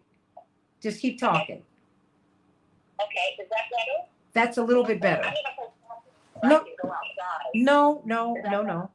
It's better. It's better than it was. Okay, because it was you were. I have the regular phone on, then I have the earbuds, and then I have the speaker. Yeah. All three. Don't. Good over here. It sounds better now, but not the earbuds. Not when you're on the radio. Those I don't know.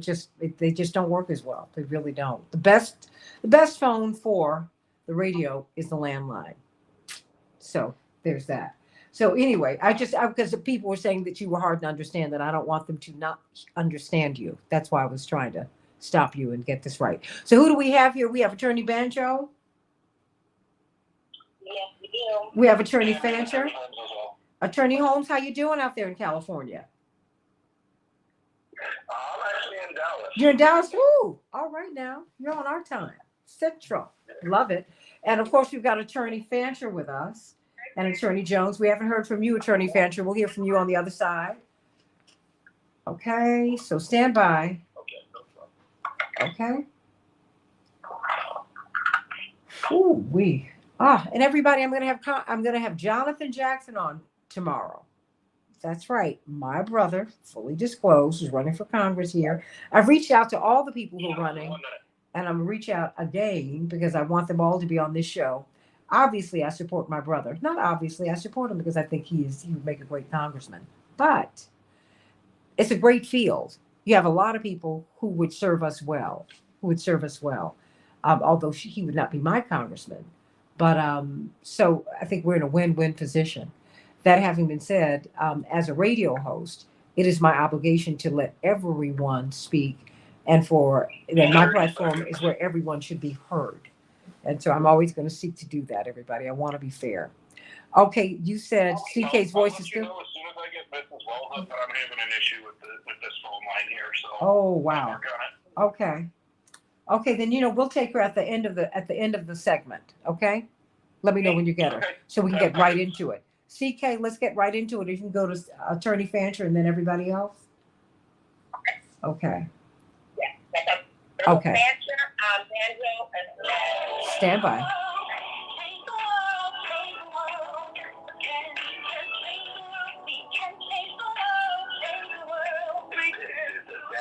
Jackson Show.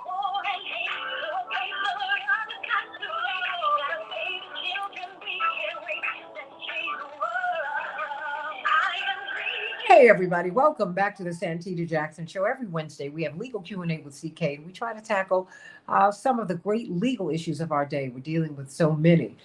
Judge Ketanji Brown Jackson has the votes to become Supreme Court Justice, the first African-American woman, the first Black woman to be elevated to that position, following in the tradition of so many great lawyers: Pat Roberts Harris, Constance Baker Motley, Juanita Jackson Mitchell, and on and on and on. Pauli Murray, so many people. She stands on their shoulders, and she does so proudly. And Thurgood Marshall and Charles Hamilton, Houston, and on and on and on. So many who are making this moment possible. Attorney C.K. Hoffler, we've got a tremendous panel as we're looking at the intersection of ethics and race and politics and affirmative action and on and on and on and on. It goes, boy, oh boy. But when you're elevated to these high positions, CK, a lot comes with it. So what you gonna do? Absolutely. And I think, Mark Thatcher always has, he's an extraordinary lawyer, extraordinary thinker, strategist, and is someone whose opinions are so brilliant. And so I'd like to hear, we want to hear your take. Mark, what do you think about this? What do you think about the intersection of ethics and law and her obligation soon to be Justice Ketanji Brown Jackson on the question of affirmative action? Oh, well, thank you. And I want to sign on to the point that you made earlier. She's just demonstrating integrity. And what I think many people often don't understand, particularly for Black people in the legal profession, is that they don't have the liberty or the freedom to play fast and loose with ethics in the way that many white legal professionals do. Even Black ones, if they sold out, like Clarence Thomas. They can't just make an arbitrary decision to say that, well, I know I'm supposed to recuse myself, but I'm not going to do it, and just be arrogant in the position that they take. They just can't do it because once Black legal professionals step over that line, once they make the slightest error, then the system comes down on them like a ton of bricks. So I completely understand why she has to do this, and I don't think anybody should interpret this as something that's less than a commitment to affirmative action. I mean, a lot has gone into putting her on the court, and for her to ignore what the ethics rules say is her obligation is a prescription for her to flash and burn out, and then everything has been wasted. So I understand it. But as to the question of affirmative action, as is the case with many issues, I see this slightly differently from the way that many do. Many are looking at this as a question of whether affirmative action is going to survive. I look at it from the opposite. I ask the question whether those who want to destroy affirmative action are going to be able to pull that off.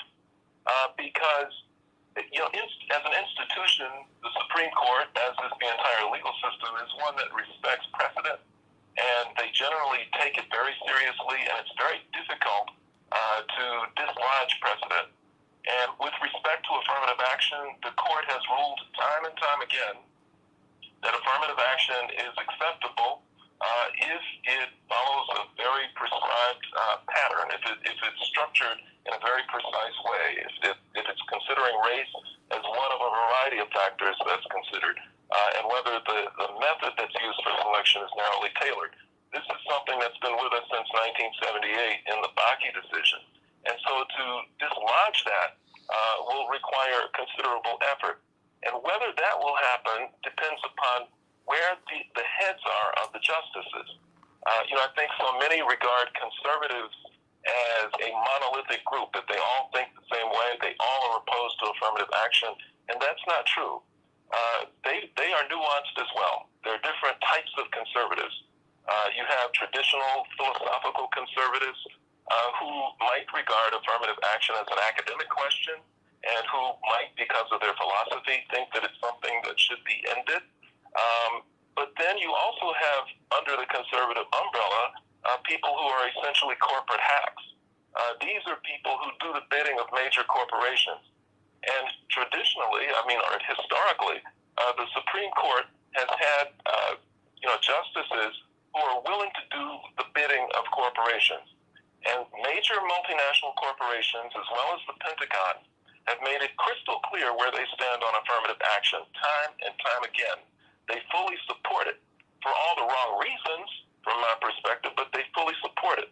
They know that if they're going to dominate the planet, as they hope to do, that they can't send silver-haired white guys into the southern hemisphere to negotiate deals with brown-skinned and black-skinned heads of state and leaders of countries that are presumably sitting on the resources that they need in order to do what they need to do in terms of international business and commerce. They know that they can't send just a bunch of white commanders and generals and others to lead troops into countries in the southern hemisphere to invade and conquer them and plunder them. They need people who look like the people who are there. So, I mean, that's, immoral. That's amoral. I mean, but that's their reason for wanting to sustain affirmative action, because they know that unless it's there, then there won't be enough people of color in the pipeline to fill these positions that will serve the interests of imperialism and capitalism. And it's why affirmative action has been able to survive to date. So the question is whether the people on the court, the justices on the court who are considered so-called conservatives, are going to act on, traditional conservative philosophical principles and maybe dislodge affirmative action, or whether they're going to do the bidding of the corporations. And then you'll have another group of conservatives who are crazy Trump cultists, people like Clarence Thomas, who just totally lost their minds and who would be willing to do it no matter the consequences and no matter what the corporations think. CK? Well, I can tell you, thank you for that, because that's just sort of another concept, another perspective to the bidding that your Supreme Court justices do. So Maria Banjo in Atlanta, Georgia. I'm here in Canada, in Toronto, Canada today, but my sister Maria Banjo is there in Atlanta, Georgia. We talk often on the air about the significance of Ketanji Brown Jackson, Judge Ketanji Brown Jackson, confirmation of the U.S. Supreme Court. But now we're delving deeper. We're claiming the victory. What do you say about this issue, and how do you feel about the potential refusal on the issue of affirmative action when it comes to the U.S. Supreme Court in the Harvard case? Well, there's another case, but for the Harvard case because of her duties that she currently occupies at Harvard. Of course, I think the comments that have been made so far is really hit the nail on the head. Black attorneys are obviously held to a higher standard for all the reasons we know too well. And I think that is the right call, especially given her position and her role within Harvard Law School. I've been in multiple situations where I like to err on the side of being prudent because you don't want any type of appearance of impropriety. Even if you feel you're going to be able to be impartial and, do your job according to the ethics rules, nothing prevents you from holding yourself to a high standard. And what we know is that Black attorneys must, they can't do as their counterparts. They have to be very prudent when it comes to things like this. And I do believe that she made the right choice. Like, look, we're on the precipice of having the first Black woman become the United States Supreme Court justice, and we can't have anything, tarnish that. And when she does get there, we want to make sure that her time on the bench is going to be one that, can be as above approach as possible. And so I do think that this is a great decision made by Judge Brown Jackson. But, absolutely, there are those standards in every way. I'm buying into the notion and claiming that she's not going to be the only Black woman that sits on the Supreme Court. But rest assured, if she ever were to step over the line in terms of the integrity and the appearance of impropriety, such as this issue that's coming up that we're talking about, she will possibly be the last Black woman on the U.S. Supreme Court. So she has demonstrated at the hearings, and Shannon, I wanted you to, Shannon, I wanted you to talk about this. You're in Los Angeles. You're an extraordinary attorney, and you practice civil, in the civil sphere, mostly, doing entertainment, sports, and entertainment law. And what are you seeing? I know you're sitting in Dallas today. You're there for a meeting. But what is your perspective on this? Do you believe that she would step over the line from the standpoint of the appearance of impropriety if she did sit in and give an opinion as a justice of the Supreme Court on the Harvard case involving affirmative action? Well, thanks, CK and Santita, for having me again. God, those brilliant responses you guys just had, I'll do my best to fill my space, but God, I think they've covered it well. I think, I I was reading recently where one of the justices that was recently confirmed said that she would recuse herself on an issue that she had an opinion on prior to her confirmation, and then she didn't recuse herself. And I think as an attorney, I'm sorry I missed his name, who was brilliant, said that, we just don't have that liberty. I think she's making the right decision, and that her recusing herself now will continue to build a resume that we can all be proud of, and all the young girls, will be proud to be able to look up to her, see how she handles herself on the court, and that's what I'm looking forward to most, is being able to see her on the court, being able to share that experiences with people like my young daughter who's 9, and all these other young brown girls around the country who'll be able to look at that court and see her and see how she carries herself, and be able to read her opinions on the work that she does, and be able to aspire to have a position on that court. Like you said, CK, hopefully, she's not the last one, and there'll be one shortly after her. But, I think her recusing herself in this instance is the right thing. And again, this decision, as the other attorney said, will come down to a number of other factors. And I don't think her voting one way or the other will make a difference at this juncture.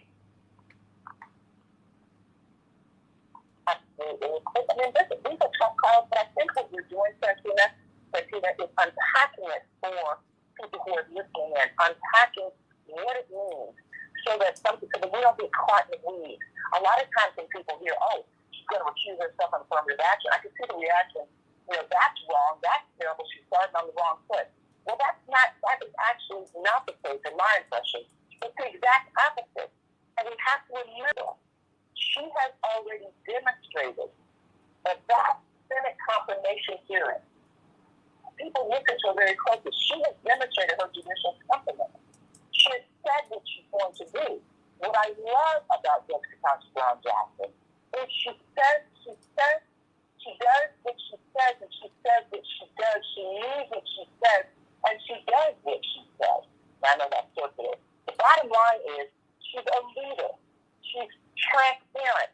She has already demonstrated that she wants every single opinion of hers to stand on its own, and she wants to be an independent thinker. On the one hand, not subjected to political pressure and all that. She's demonstrated that. So she's not going to change her judicial temperament now that she's been elevated to the Supreme Court, nor do we want her to. Well, you know what, CK? I think it's important to bring all of this up because now that she's almost there, I agree. that people, whenever you get into this elevated space, people take you apart. I'm accustomed to it. I've grown up with it. I've seen it. I've lived it.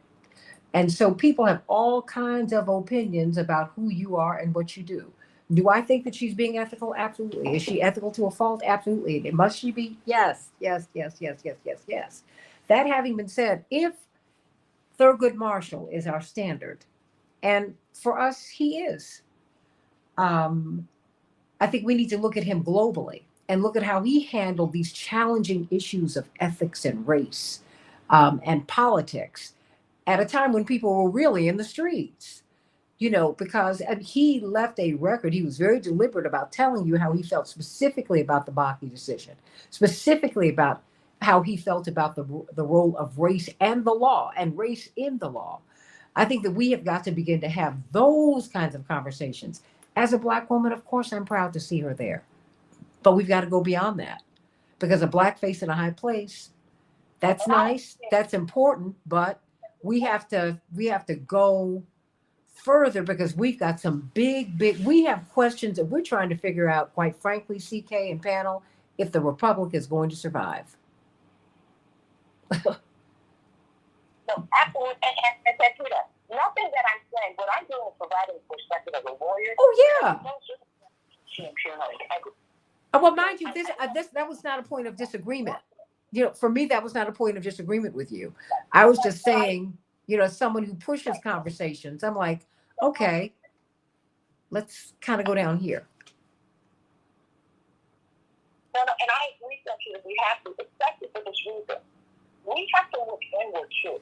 We have to grow. This is an amazing opportunity for us to have a voice, to be heard.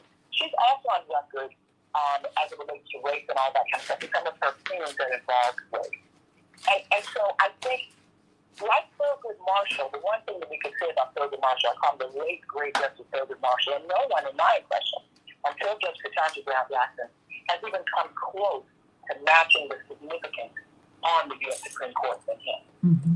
But Thurgood Marshall also had times when he struggled with issues. Mm-hmm. He didn't have, like Judge Ketanji Brown Jackson sitting on the board of Harvard and that type of conflict. What he had was wanting to make sure that he left an indelible mark and was on the right side of issues all of the time. Mm-hmm. And that's an incredible legacy that's left. That's the no shoes. So, of course, we need to question, we need to talk about all these things. Because I think it's important for our community to understand, but I also think it's important for people to understand the limitations. And we don't need to put her in a position of doing what Supreme Court justices shouldn't do. Mm-hmm. And where she will completely lose credibility in our community. And will lose credibility for our community. Right? That's the distinction. But I think the only way that we get to that is if we talk about it like we're doing here today, Santita. Right? I think it's right to talk about these issues and to keep on talking about these issues. Mm-hmm. Because she's going to be the top jurist in this land, one of 9 by all accounts. And so we need to keep talking about these things. And I think that our discussion, this will continue across the country because so many are pushing and elevating her. Well, So we've got about 7.5 minutes left. I hear Mark Fancher trying to come on through. Mark? Yes. It was me. Okay. I'm sorry. First you, Maria, then you, Mark. Go ahead. I was going to say, I would be remiss if I didn't draw the distinction that I think is really important. I think Thurgood Marshall endured a certain level of male privilege that Ketanji or Judge Brown does not. And I think that's a really important aspect. So I do believe that, she's going to be, and she's already experienced a higher level of scrutiny, and she will continue to do so moving forward just because, again, black women across, the globe have those double layers that we have to deal with that others do not. So I do want to make sure that we uplift that and we recognize that there is a certain level of privilege that she is not going to be able to enjoy. Yeah, I agree with that. And also, Thurgood Marshall had, for lack of a better word, tenure. He had established himself, and at a certain point, he just really, he was fine. Whatever might come his way in terms of consequences, he had made his mark, and so he could say what he wanted to say. And I think for Judge Ketanji Brown Jackson, the question is this an issue that I want to fall on my sword for? Is affirmative action important enough to do that? And I think that that's a fine thing to do when the people need it. To sacrifice oneself for something that's vitally important is a good thing. But it is a question, and in my judgment, this would not be one to fall on your sword for.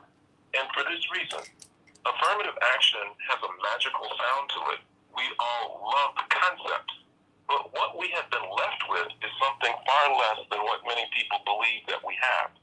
Affirmative action, when it was created, was in essence a reparations remedy. It was a recognition of the fact that there had been historical discrimination and oppression that required special procedures to be used to ensure the elevation of people of color to make up for past discrimination. When this question reached the Supreme Court in 1978 in the Bakke decision, Bakke case, you had primarily white justices looking at it and hearing these arguments about the need to make people whole, and they did not like it because white people generally have to deal with self-delusion about the past and race. It is uncomfortable for many of them to come face-to-face with the ugly racial history that this country has. And so intuitively, if not consciously, these justices said this makes us uncomfortable to sustain affirmative action on that basis as a reparations remedy. And therefore, we're changing everything. It is no longer that. Now, it can only be used for purposes of ensuring diversity in the classrooms, and you can only do it a certain kind of way. That's something that's comfortable to us. That's something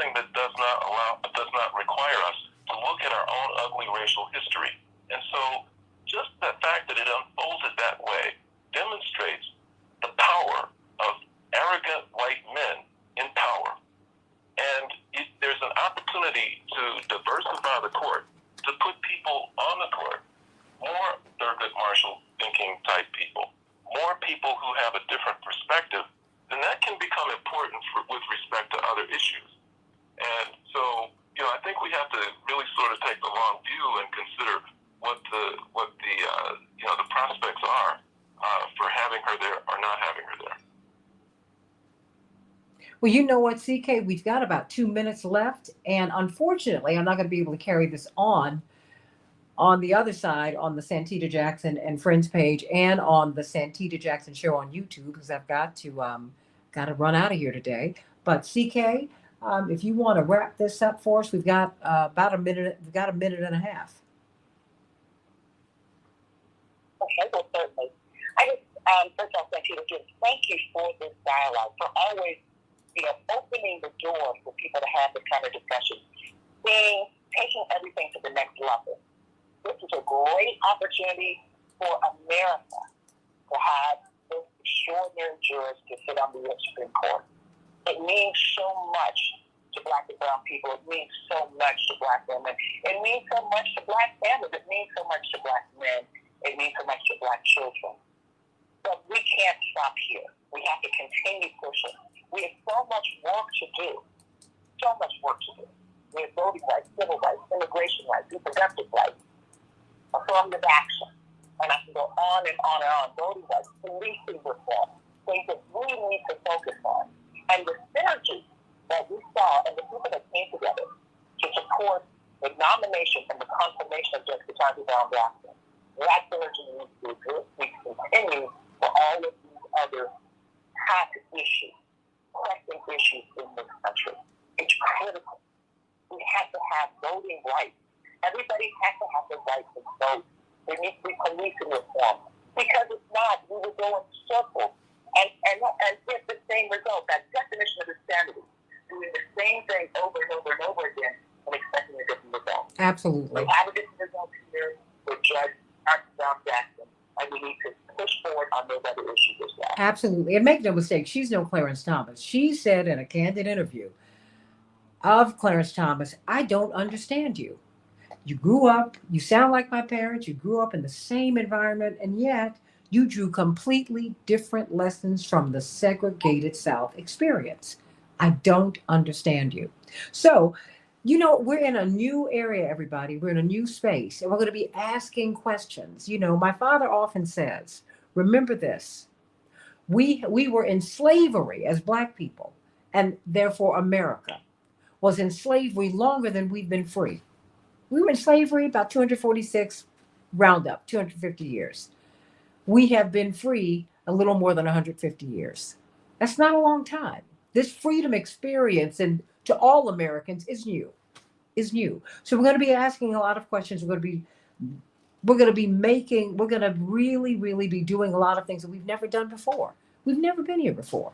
So, you know what? Let's calm down, but let's ask questions, and let's applaud her ascension to the Supreme Court, because, like I said, Pat Roberts Harris, Juanita Jackson Mitchell, Constance Baker Motley, Pauli Murray, so many people, including C.K. Hoffler and Maria Banjo, and so many.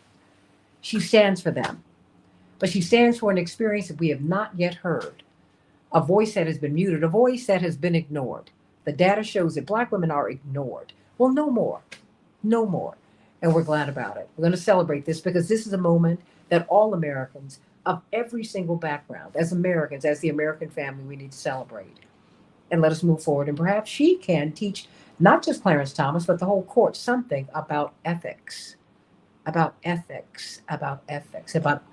operating ethically at the highest level. How can you be ethical without operating at the highest level? I'm Santita Jackson. God bless you, everybody. God bless you, and have a wonderful day.